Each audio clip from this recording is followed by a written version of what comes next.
दुनिया के सबसे बड़े लोकतंत्र के प्रधानमंत्री। লালকেল্লা থেকে জাতির উদ্দেশ্যে ভাষণ দিয়েছেন ভারতের প্রধানমন্ত্রী নরেন্দ্র মোদী। প্রধানমন্ত্রী হিসেবে এ নিয়ে টানা 11 বার স্বাধীনতা দিবসের দিন লালকেল্লা থেকে ভাষণ দিলেন তিনি। মোদী বলেন, বড় সংস্কারে দায়বদ্ধ সরকার। তিনি বলেন, সাময়িক হাততালি কুড়ানোর জন্য কিংবা কোনো বাধ্যবাধকতার কারণে নয়, দেশকে শক্তিশালী করার লক্ষ্যেই আমরা সংস্কারের কাজে দায়বদ্ধ। এই ভাষণে বাংলাদেশের প্রসঙ্গে কথা বলেছেন মোদী। তিনি বলেন, প্রধানমন্ত্রী শেখ হাসিনাকে ক্ষমতাচ্যুত করার পর দেশের সাম্প্রদায়িক রাজনৈতিক অস্থিরতার সময় হামলার সম্মুখীন হওয়া হিন্দুদের নিরাপত্তা নিয়ে চিন্তিত 140 কোটি ভারতীয়। প্রধানমন্ত্রী নরেন্দ্র মোদী বৃহস্পতিবারের ওই ঘোষণায় বলেন, ভারত সবসময় বাংলাদেশের অগ্রগতির শুভাকাঙ্ক্ষী। আমরা আশা করি বাংলাদেশের পরিস্থিতি শিগগির স্বাভাবিক হবে।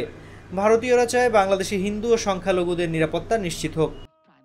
তিনি আরও বলেন, ভারত চায় তার প্রতিবেশী দেশগুলো সমৃদ্ধি ও শান্তির পথে হাঁটুক। মোদী বলেন, বাংলাদেশে যা কিছু ঘটেছে তা নিয়ে প্রতিবেশী দেশ হিসেবে আমরা তাদের উদ্বেগের বিষয়টি বুঝতে পারি।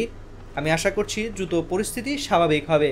সেখানে হিন্দু এবং সংখ্যালঘুদের নিরাপত্তা নিশ্চিত করতে হবে। বাংলাদেশের হিন্দু সম্প্রদায়কে নিয়ে দ্বিতীয়বারের মতো কথা বললেন প্রধানমন্ত্রী মোদী। এর আগে বাংলাদেশে অন্তর্বর্তী সরকার ক্ষমতা গ্রহণের পর তিনি প্রধান উপদেষ্টা ডক্টর মোহাম্মদ ইউনূসকে হিন্দুদের নিরাপত্তা নিশ্চিত করার আহ্বান জানান।